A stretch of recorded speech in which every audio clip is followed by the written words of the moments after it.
各位同学，大家好，欢迎来到海商法纵横谈的课堂。我们知道呢，海商法呢，它是区别于其他的部门法，那么具有非常强的国际性、专业性和技术性。所以的话呢，我们今天就要以这个历史和一些影视作品呢为视角，来感受一下海商法的魅力。那么闲话少说，我们来看第一讲。乘风破浪会有时，直挂云帆济沧海。我们从首例航空母舰辽宁舰来谈我们海商法的船舶这样的一个概念。为什么我们要来谈船舶这样一个概念呢？因为我们知道海商法当中不管是调整海上运输关系，还是与船舶有关的一些法律关系当中呢，都少不了这样一个运输工具船舶。那由于海上风险的特殊性，包括海上行业投资，那么它需要非常大的这样一些资金和雄厚的实力。一旦遭遇到海上风险的话呢，就会使这投资人呢遭受巨大的风险。因此呢，我们海商法呢就给有关的船舶的一些所有人或者经营人这样的一些责任主体呢一些特殊的保护，比如说海事赔偿责任限制。比如说共同海损、海难救助等等等等，所以非常有必要呢来了解一下船舶它的概念。那我们来看一下，大家知道这个辽宁舰的话呢，是我们中国人民解放军海军第一艘可以搭载固定翼飞机的这样一艘航空母舰。那么这个辽宁舰的原名的话呢是瓦良格号。那么由于前苏联解体的话呢，那么这艘军舰的话呢是归乌克兰所有，后来呢被澳门一家公司买下之后呢，辗转卖到我们中国军方。那么一直呢在我们大连的造船厂呢进行这个改良、修缮和这个改建。那么在2012年的时候呢，是正式交入中国人民解放军海军呢正式服役，而且呢也非常自豪的是以我们辽宁省的这样一个省名命名为辽宁舰。那么这是我们的一艘航空母舰，为我们国家的这个国防起到了非常重要的这样一个作用。如果我们把视线再拉回到2000年前，那么大家都非常熟悉三国之战当中的赤壁之战。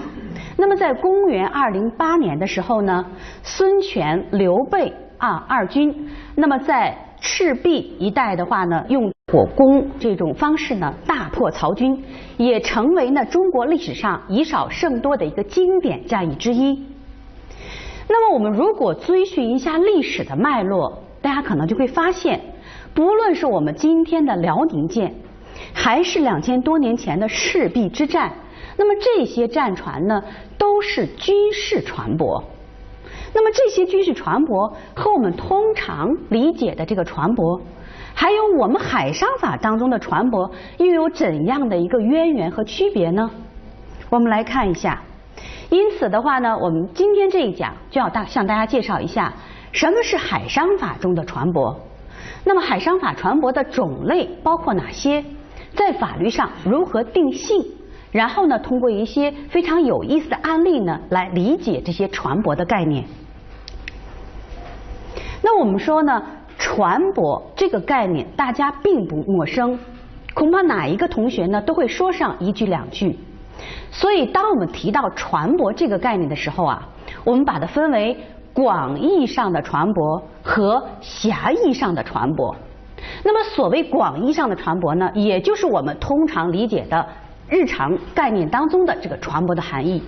而狭义上的船舶呢，才是我们各个国家海商法所规定的船舶。也就是说，每个国家的海商法在去界定这个船舶的含义的时候呢，它是做了很多的限制。也就是说，这一类船舶只是我们通常理解船舶当中的一部分。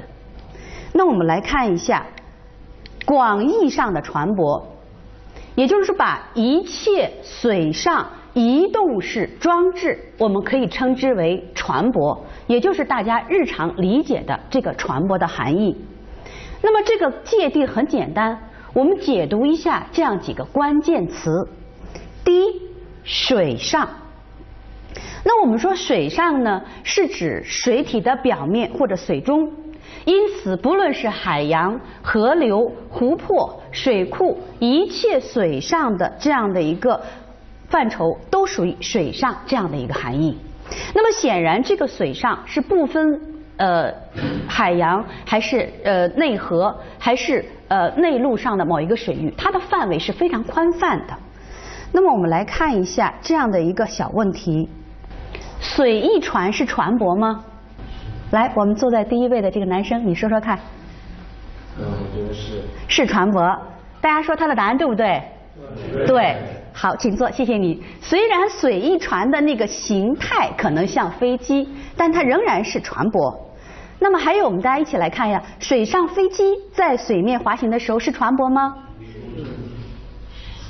在空中飞行的时候是船舶吗？不是，这个大家很确定。那么水上飞机在水面滑行的时候是船舶吗？是。好，那么因此大家可以看到，就是说我们在对船舶做界定的时候，首先第一个我们要把握的关键词就是水上。因此不管是水面还是水中，能够在这样一个范围内的话，可能会是船舶。但如果脱离了水面和水中，而是在水的上空空中的话，不管它是什么形态的，都不可能称之为船舶。第二个关键词是移动。那么我们这里所说的移动呢，是指这个船呢要自身具有航行能力，而不是需要他船或者其他的动力装置呢来提供这种航行的这种能力，我们把它称之为移动。好，那我们再来看一下这样的几个问题：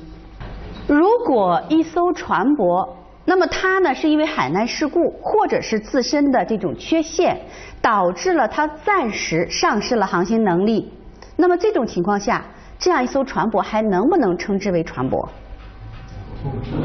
不能。为什么？我们这里强调的这个自航能力是允许它因为某种意外事故或者因为这种船舶本身的这种自然缺陷或者潜在缺陷而暂时丧失的情况下。也就是说，我们这里面的移动不要求它在任何情况下无时无刻都必须要具备这种能力。因此刚才这个的题呢，大家可能回答就有点问题了。也就是说，如果一艘船只是暂时的丧失的制航能力的话，仍然是视为船舶的。清楚了吗？也就是说，这个航行能力不要求它任何时刻都必须拥有这个能力。如果它只是暂时的因为意外事故导致的话，不影响它称其为船舶。那么如果一艘军舰，那么它永久的丧失航行能力了，只是把它停靠在码头、船边供游客参观，那么这样的一个装置还能称之为船舶吗？不能了。对了，因为它已经永久的丧失了航行能力。因此大家可以看到，对于移动的这样一个概念的话，不管这样一个装置是不是具备了这种船的形态，那么我们要判断它就是看它有没有航行能力。所以如果一个移动式的转井平台，尽管它的外观看起来不是那么像船，但是我们仍然把它作为船舶来对待，好吗？好，那么另外还有一个关键词就是装置。也就是任何一艘船舶除了在水上能够移动以外，还必须具有一定的构造物。也就是说，它要有一定的设施、一定的构造，不能过于简单。所以大家可能在海边看到很多人玩这个冲浪板，或者是一些简单的木排、木筏，虽然在水上，虽然可以移动，但是我们不能把它称之为船舶。那么这就是我们所理解的广义上的船舶的含义，那就是一切水上移动式装置。好了，那我们来看一下，在了解了广义上的船舶的前提下，那么怎么来理解海商法当中的船舶的概念呢？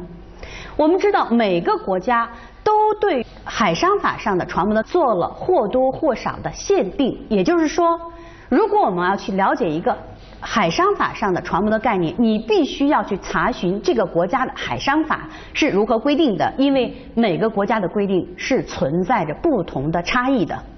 那举个例子，我们来看一下俄罗斯联邦商船航运法典。那么它所规定的船舶有这样几个关键词：一、推进，就是不论是自行推进还是用他船提供这种推动能力都可以。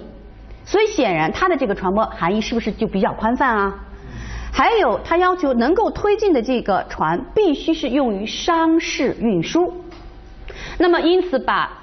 不是从事商事运输的那些类型的船舶也通通排除在外。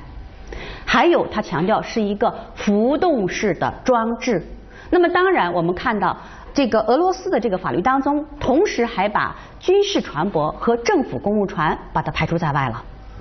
那么这是俄罗斯的这个航运法典里面规定的船舶的概念。那我们再来看一下希腊的海商法，它要求呢说必须这条船呢要超过10净登记吨，而且需要自身动力能够推动这个船舶在海上航行。那么大家注意到，按照希腊海商法的规定，这个船舶是要有一定吨位的限制，而且它仅限于什么？海上的船舶，不包括那些内河船，而且自身也要有这种航行能力。那么我们把视线拉回到我们的海商法，我们中华人民共和国海商法第3条明确规定，船舶包括海船及其他一切海上移动式装置。那么显然，我们国家的船舶也是把它仅仅限于什么？海上的海船，而排除了内河船、江河湖泊的内河船，内陆水域的船舶。那么同时，我们海商法还规定说，船舶呀包括船舶属具，但是海商法里面没有明确规定说什么叫船舶属具。那么按照我们航运习惯，通常理解所谓船舶属具包括哪些呢？就是我们船上的锚、锚链、救生艇、救生设施等等这样的一些构造物。所以说船舶是包括了船舶属具。那么同时，我们海商法还规定说用于军事目的的和政府这个公务目的的这样的船舶，以及20总吨以下的小型船艇排除在船舶的概念以外。那么也就是说，大家可以看到，我们海商法当中所提到的船舶，是我们日常理解那些船舶概念当中的一块儿，也就是海船那一部分。然后在海船这一部分呢，又把那些军舰呐、政府公务船呐，以及20总吨以下的小型船艇怎么样呢？又排除在外，是不是就占了很小的一部分呢？那么这里我想提醒各位同学注意的就是，我们海商法第3条所说的这个船舶，那么它是统领各章节的，但是在部分章节当中，这个含义有所变化。那么也就是说，在船舶碰撞和海难救助那一章当中，这个船舶的含义呢，适当的有所扩大，扩大到了哪些呢？扩大到了包括20总吨以下的小型船艇，还包括了内河船，但是它们必须要满足一定的条件。所以这是我们海商法当中呢关于船舶的这个界定，因此我们说这个概念只能是狭义船舶的含义。那么因此我们总结一下我们海商法的这样的一个规定，那么大家看看这样几个判断题：用于军事的和政府公务的船舶是不是我们海商法的船舶？不是。航行于江河湖泊的内河船呢？也不是。小于一定吨位的船舶呢？也不是。那这里一定请大家注意我们这里海商法规定的小于20总吨，这个总吨是吨位的含义，不是吨。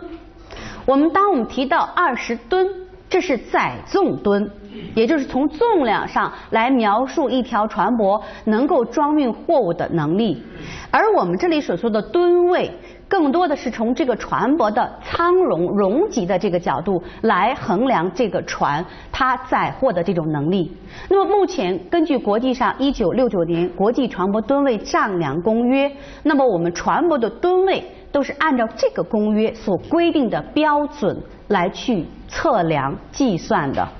清楚了吗？所以这个吨位呢，包括总吨，包括净吨，而我们海商法强调的是20总吨以下的小型船艇，所以这个请大家注意一下好，了解了我们什么是海商法的这个船舶的含义，接下来我们来看一下海商法的船舶有哪些种类。那么我们为什么要对海商法的船舶要进行这样一个分类呢？是因为不同类型的船舶可能涉及到不同的法律规则的适用。比如说，我们海商法规定第4章海上货物运输合同不适用于沿海的货物运输，那么意味着只有从事国际航行的海上货物运输的合同才适用于海商法，而沿海货物运输和我们的江河湖泊上的货物运输，通常我们称之为水陆货物运输，而是由我们的合同法以及交通运输部所颁布的相关的一些规章来调整。那么再比如说，我们区分于客船和货船，那么这2种船舶，承运人在使船舶失航的义务上是不太一样的。那么同样，对于这个旅客或者货物遭受了这种人身伤亡或者灭失损坏，承运人的赔偿责任限制也是不一样的。那么这也就是为什么我们要来区分海商法船舶的种类。那么通常情况下，按照船舶所使用的用途，我们可以把船舶分为客船、货船、工程作业船舶以及其他类型的船舶。那我们一个一个来认识它们。第一个，大家可以看到这样的一个图片，那么很显然这是一艘客船。什么是客船呢？就是主要用来载运旅客以及他们的少量的行李、邮件、货物的船舶，而且按照国际公约的规定，这个载运旅客强调一定是超过12名，才称之为客船。那么由于这个我们国家呢经济发展，这个旅游啊，现在旅游业也发展的非常的快速，所以现在呢有一种将旅客运输和这个旅游合二为一的一种邮轮运输。邮政的邮邮轮运输也非常的兴盛，所以说呢，这也可能是未来我们客船运输的一个发展。这是客船。那接下来我们再来看一些货船。所谓的货船呢，主要是指载运货物或者搭乘呢不超过12名旅客的这样的船舶。那么根据它所装运货物的类型，又具体可以分为杂货船、干散货船、液货船、冷藏船、单元运输船等等等等。那我们一个一个来看一下，认识一下它们。第一个，杂货船。那么这个杂货船呢，主要用来运输那些带有包装形式的件杂货，比如说桶装啊、袋装啊、箱装啊等等。那么因此的话呢，这一类船舶它往往会有多层甲板，而且有自己的装卸货物的这种设施。那么由于目前呢，随着集装箱技术的这种不断的成熟，我们大多数的件杂货呢都可以适合于装运到集装箱里面。因此呢，现在这种纯粹的件杂货船呢并不多见，而大多数的件杂货都被集装化装到集装箱船来进行运输了。那么这个呢，大家可以看到，这是一个干散货船，它主要适合于那些大宗散货，比如说像粮食矿砂煤炭等等这一类，它的货量呢比较大比较偏重于是我们能源类的这样一些特殊类型的这样的货物。那么大家可能看到，这个针对这个不同吨位的话呢，那么船舶的这个构造也不太一样。像我们看到图片上的这艘船舶，它自身就没有装卸能力，需要用岸上提供装卸设施来完成装卸货的作业。液货船的话呢，就是主要针对液态货物类型而去建造设计的这个船舶。那么具体呢，我们可以看到，包括邮轮从事这种大量的原油运输的。那么由于原油大多数呢体现是一种颜色比较暗沉，所以我们往往把这种原油运输称之为 dirty oil 运输还有就是运送呢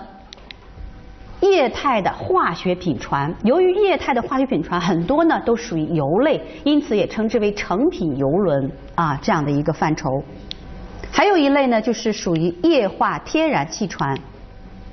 液化 LNG 船。那么大家可能看到这些不同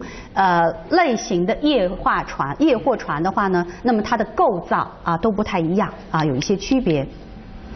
那么第4类呢，我们叫单元货物运输船，也就是说把这个货物呢进行成组化，通过某一个运输单元来完成装卸的。那么目前最常见的就是集装箱船，那么这是一个全集装箱船，也就完全按照集装箱货物来去制造、来去设计、来去履行这个运输目的的这样一种类型的船舶。那么除了这个集装箱船以外呢，我们还会看到一种类型，就是滚装船。那么滚装船往往就是通过这个车辆，或者是呢装有集装箱的叉车底盘车，然后由一个拖车来把它拖到这个船上，也就是它是通过水平的一种装卸方式，而不是传统的这种纵向装卸方式的这样一种船舶。因此呢，根据它装上船舶的方式不同，我们又可以称之为开上开下船 （roll-roll 船）或者滚上滚下船 （roll-roll 船）。好，这是滚装船。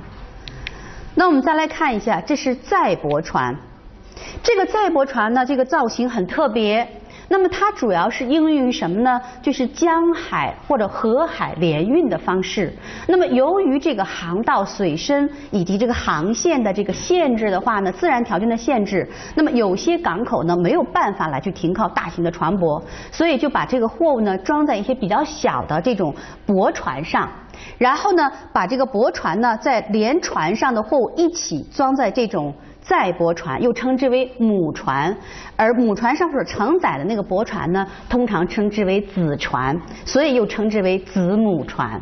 载泊船又称之为子母船。然后呢，通过这个大的这个母船运送到目的地之后呢，再把这个驳船及船上的货物卸下来，然后呢，这些小驳船再开到它最终的这样的一个目的港来去完成装卸作业，所以这也是比较有意思的一种运输方式，载泊船。第6个呢，我们来看到这是一艘冷藏船，那么主要呢是用来运送一些食品肉类鲜活的，对于这个温度呢有特殊要求的这样一类的货物。那么因此就要求这个船上必须要有冷藏的设备和设施。那么我们说过了，由于现在随着集装箱技术的发展，很多的一些货物呢是可以装载在集装箱内，因此实际上大家看到的这样一个图片呢，它是一个冷藏集装箱船。第7个我们称之为半潜船，这个造型也很特别。所谓的半潜船呢，它主要是针对的这条船，它可以通过调整压载水来去上升或者潜入水中，然后呢，把一些像钻井平台游艇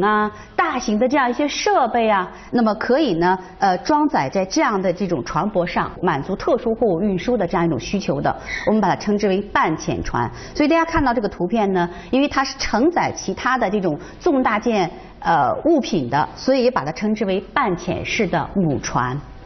第8个呢是木材船，大家可以看到，主要呢专门用于木材原木或者是木制品的这样一类特殊货物的运输，所以这一类船舶呢，为了满足木材的运输，往往舱口呢比较大而且拥有自己的这种装卸的设施。第3类呢就是工程作业船舶。那么工程作业船舶主要就是满足一些海上工程作业以及保证海上航行安全需求的这样一些用途而使用的船舶。那么具体呢可以包括第1个挖泥船，那么这是一个图片，大家可以看到，特别是有些港口跟这个像河海相连的港口，那么由于受河口呢大量的一些泥沙的堆积，所以呢这个港口航道的水深的话呢就满足不了航运的需求，因此它通常会使用这种挖泥船呢来进行清淤挖泥，来保证这个航道的安全。那么第2个的话呢就是破冰船。那么大家知道呢，像这个我们都生活在北半球，那么到了这个冬季，北纬高纬度地区的话呢，那么就会涉及到这个港口呢遇到冰冻的这种现象。尤其像这几年我们的渤海湾也不同港口呢遇到了这种冰冻的这样一种困惑，那么这个时候船舶就被冰封住了，很不安全，因此我们就需要这种破冰船在前面呢来进行破冰，开出一个航道来，便于这个船舶呢能够正常的进出港口。那么第3个呢，就是引航船。我们知道每个国家从这个保证航行安全、通航安全，特别是从这个国家维护主权的角度的话呢，对于一定类型和满足条件的船舶要求引航。那么因此大家可能会看到会有这一类船舶来提供这种海上的服务。那么除了这些船舶以外呢，我们知道其他海上移动式的装置也可以称之为我们海商法界定的这个船舶。那么具体我们可以看到，包括移动式钻井平台。那么这里大家请注意，如果这个钻井平台是已经就位了，固定在某一个位置上来从事勘探开发作业了，那么这种情况下我们就不能再称之为船舶，因为我们这里强调的一个关键词是移动式的，能够在海上能够移动和航行的。那么这个水上飞机刚才已经提问过啊，也就是在水面上进行滑行的时候，那么它也是可以称之为船舶。那么除了这些船舶以外，我们提到了我们海商法呢还把一类海船排除在外，那么不能归结为海商法下的船舶。那我们来看一下，第一个军舰，第二个用于政府公务的，比如说这些年我们国家为了维护我们国家的海洋权益，那么都派一些这个海监船来去在海上进行巡航，包括我们的海事管理部门，包括海关为了从管理缉私的角度，也可能会派这样的一些船舶呢在海上进行行政执法，那我们都把它称之为政府公务船。还有就是20总吨以下的小型船艇，大家可以看到，这是我们常常在海上可以看到的这种游艇快艇。那么还有一些类型也是不能属于海商法规定船舶的，比如说固定式的钻井平台，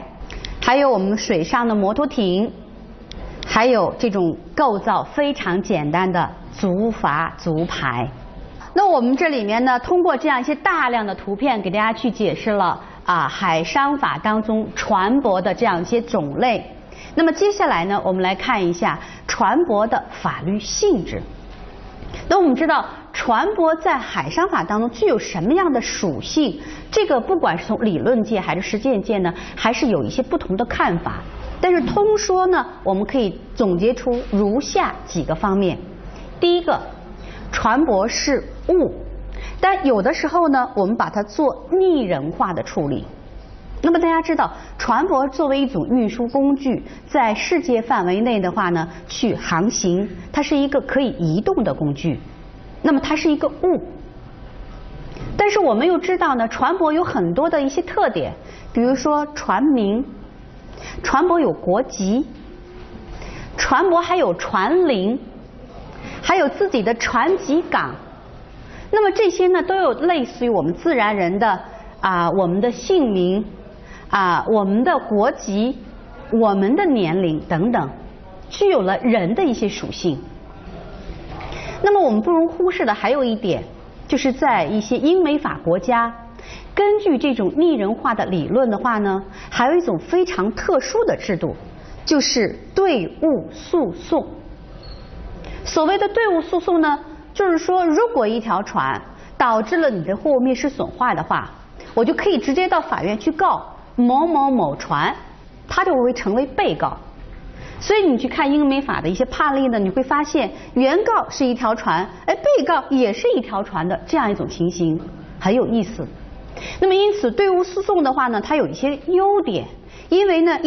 你就可以便于这个原告呢，因为无法去确定被告是谁，而使得他的这个投诉无门的这个困境呢得以一定的解决。因为我们知道这个船在海上航行经营很多情况下不一定是船舶所有人自己来安排这个经营活动，我可能把它光租出去、期租出去，或者交给一个经营人来进行。所以这样的话呢，你判断到底谁是要为这条船的这个导致的灭失损坏或者是侵权的这样一个后果承担责任呢，有的时候很难判定。那我船你跑不了，名字在那摆着呢，所以我可以队伍诉讼。第二点，可以有效的解决呢海事纠纷当中的送达难，也就是我可以通过扣押船舶，我把法院的这个令状我送达到船上。也许这个船舶所有人距离遥远之外，但是没关系，我只要送达到船上就可以了，队伍诉讼。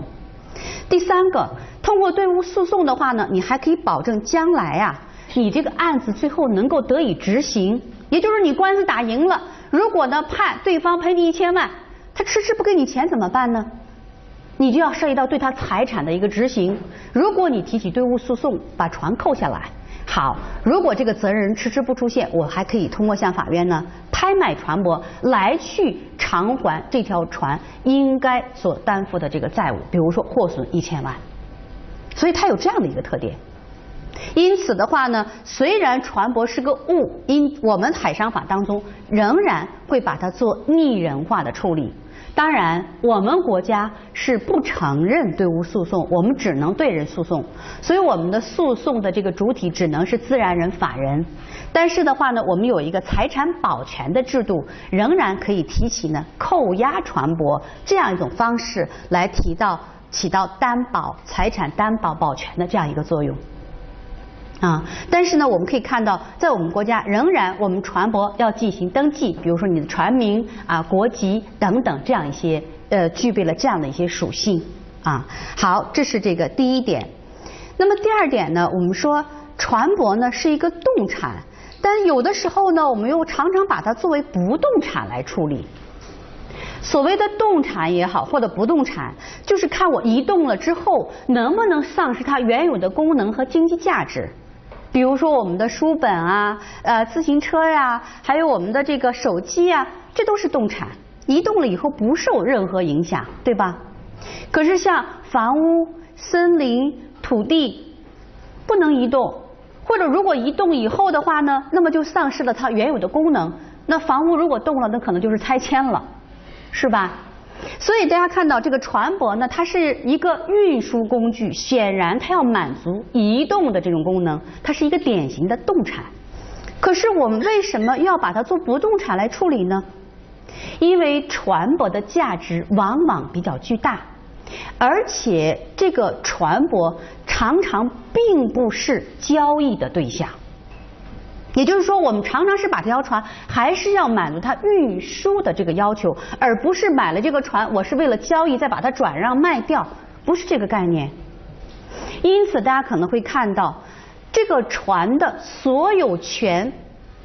我们就需要到海事管理部门登记。那么这种方式就是不动产的它的物权公示的一种方式。比如说你有一个手机在你手里拿着的，我就可以推定这个手机是你的。因此动产在谁的手里，我们就可以推定那个人享有这个动产的所有权。可是呢，房屋不一定了。比如说大家都住在学校的宿舍里，对吧？那么能够说这个房屋是你们的吗？不可能。我们使用这个教室，然后能说这教室是我们的吗？不是。那我们怎么判断这些不动产它的所有权呢？我们要去看登记。所以船舶也一样，我们要到海事部门登记，看它在某某某公司名下我们可以知道这是它的这个财产。所以呢，这个船舶呢就跟其他的不动产一样，需要到船舶的这个登记部门呢来进行登记，来表明它的所有权人是谁。因此可以体现出来是把它作为不动产来对待。那么同时的话呢，我们在船舶上还可以有一个制度，就是船舶抵押制度。通常情况下，动产呢我们是用质押。比如说我向这位同学借了1000块钱，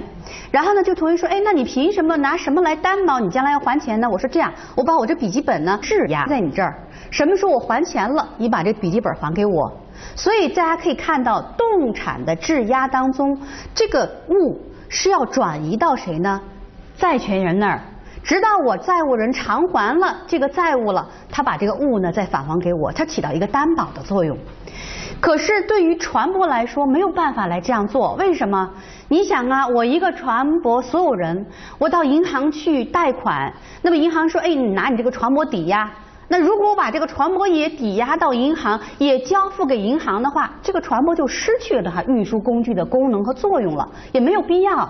所以呢，在这种情况下，我们对于船舶这样一种动产呢，又采用了一种不动产的对待方式，就是船舶抵押制。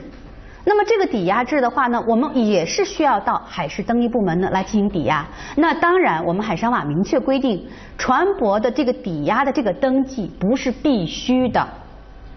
只是呢，如果这个抵押权人没有去登记的话，他这个权利呢是不能对抗第三人。所以大家可以看到，虽然我们说船舶是一个动产，但是我们有的情况下呢，还是需要把它作为不动产来去处理和对待的。第三点呢，我们说船舶呢是一个不可分的物，但是呢也有一些例外的情况。那所谓的可分和不可分，是指呢从物理的状态上来看，那么这样一种划分能不能影响到它原有的这种价值和功能？比如大家可以看到这一堆大米，那我把大米分开了，它还是大米，只是数量上发生了一个变化，不影响它原有的属性和功能。那么这是一个很漂亮的车，对吧？如果我们把这个车拆分开来了，不过就是一堆钢板和一些仪器，我们把它组合在一起，才能称之为漂亮的一艘车辆啊。那么同样，船舶也是，我们船舶上呢有这个船体、船机、设备，还包括这个船舶属具，尤其是这些船舶属具，比如说锚、锚链、绳索、救生艇，虽然呢把它们和船舶分开，并不丧失它救生艇啊、绳索呀原有的功能。但是我们海商法规定了，船舶是包括船舶属具的，因此这些都是作为一个船舶的整体，一个不可划分的一个不可分割的一个部分。因此当我船舶所有人把这个船舶卖掉的时候，包括船体、船机、设备以及这个船舶属具，共同的把它转让给新的船东，这是不可分的。我不能说我把船卖给你的时候，我把其中的救生艇我全部给摘下来，绳索我全砍断了，没有这样的啊，没有这样的。那我们说也有些例外的情形是什么情形呢？就是保险的时候，在我们海上保险呢，它可以区分为这个船体，包括船壳、船体设备，这个船舶本身单独对它投保。然后船舶属具的话呢，我也可以对它呢进行单独投保。也就是说，通常情况下，我们可能是作为整体来投保，你也可以把它区分开来，分别来投保。那么在这种情况下，它在法律上是什么？可分的啊，可分的。但总的来说，这个船舶是一个不可分物啊，不可分物。所以我们可以看到，船舶的这个法律属性呢，有这么3点。第一，船舶是个物，但通常我们会对它进行拟人化的处理。第二，船舶是动产，但通常呢会把它有的时候会把它作为什么不动产来对待。第3点就是船舶是不可分的物，但是呢在某些特殊的法律制度下呢，我们会做一些例外的处理，就是把它做可分来对待。好，那么这是船舶的这样一个属性。那么接下来还剩一点时间呢，我们用一个非常有意思的案例来便于大家理解什么是海商法意义上的船舶。那么这个是在美国发生在美国的一个真实的一个案件。那么2002年的时候呢，这个申请人叫 Lossman， 他呢买了一座可以漂浮在海上的一个房子。这个房子呢是由通常建造房屋的这样的一个甲板呢、木板呢来去建造的。然后呢3面是落地的橱窗，非常的漂亮。然后呢这个 Lossman 呢就把这个房子呢拖到了这个200英里以外佛罗里达的一个北部湾村。那么在那儿呢住了一段时间，停在某一个小码头上。那么06年的时候呢，这个 Lossman 呢又把这个房子拖到了70英里以外呢，由被申请人所享有这个所有权的这么一个小码头。被申请人呢就是 The City of Riviera Beach， 然后就停在那儿了。那停在这以后的话呢，被申请人就不干了，说你这个东西你老停在我这儿挡害呀，你赶紧走，你不能再在我这个港湾里面来停留。结果这个申请人就不干。所以双方多次发生了这个争议以后的话呢，这个被申请人都没把这个 Lossman 赶出去。一气之下，这个被申请人呢就以一纸诉状呢就把这个 Lossman 呢告到了当地的联邦法院。2个诉请：一，你用我码头用了那么长时间，你要支付我码头的使用费。第二，因为你是非法侵入了我的领地，我没让你来，你自己来的，那么因此呢，名义上他索赔1个美元。那么这个申请人这个 Lossman 呢，就说你这个法院呢没有管辖权，为什么呢？他说我这是个房子，不是船，因为按照美国的法律，只有是船舶的话呢，它属于一个典型的海事案件，联邦法院才能享有管辖权，才能受理这个案件。所以这个案件的争议焦点是什么？这个在水上漂浮的这个房子是不是船？对了，那我们可以看到，这个如果说这个房子，大家看到这个图片啊，就是这样一个漂浮在海上的这样一个floating room 啊 floating house，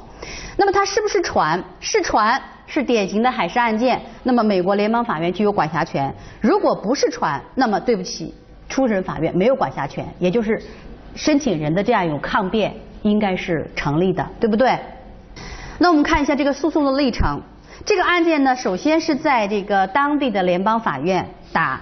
那么初审法院认为呢，说这个漂浮的房子啊，按照美国的建造法当中关于船舶的这个定义啊，特别是大家可以看到这个屏幕上显示的那个红色字部分，那么他说呢是可以解读为是船舶的，所以的话呢就判定啊这个 Lossman 应当赔偿3000多美元的码头费以及1个美元的非法入侵的费用。那么这个 Lossman 当然不服了，就上诉到这个联邦上诉法院，我们叫巡回法院。结果呢，上诉法院呢支持了这个初审判决，认为这个房子是属于可以在水上移动的装置，因此是属于船舶的范畴。那我们来看一下美国最高法院，这个案件一直打到美国最高法院。那么最高法院最后的判决是推翻了1审和2审的判决，认为这个房子不是船舶。理由呢有这么主要有几点。第一点就是联邦上诉法院认为这个美国建造法当中关于船舶那个解释，就是 capable 那个词解释过于宽泛了，把任何浮动的都叫船舶，这是不对的。第二点，虽然这个房子能够漂浮，但是这个 Lossman 不能举证证明在过去的6、7年当中把这个 floating house 是作为水上运输使用的，因为呢据事实证明呢，在过去的6、7年当中，这个 Lossman 这个浮动的房屋只移动过2次，就是从原来的那个佛罗里达的一个北部湾区到现在这个就是申请人那个原告所拥有的这样一个码头啊，所以说呢也主要是拉了一些自己的一些生活的物品。那么因此的话呢，他说按照美国法律的规定，这个船舶应当事实上是应当用于运输的，而你这个房屋呢虽然飘了，但是呢没有用来运输。因此我们解读一下这样的一个案件，美国法下认定这个船舶它有2个最基本的要素：一，你能够在水上航行，是浮动的；第二，你要实际用于水上的运输这样一个目的。所以综合上述因素呢，美国的最高法院最后就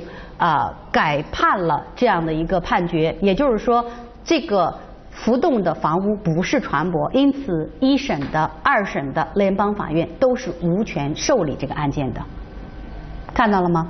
那么大家可以看到，同样的一个案件，对比一下我们海商法第3条的规定。那么大家可以注意到，我们的海商法仅仅强调的是海船及其他海上移动式装置，可是我们并没有要求什么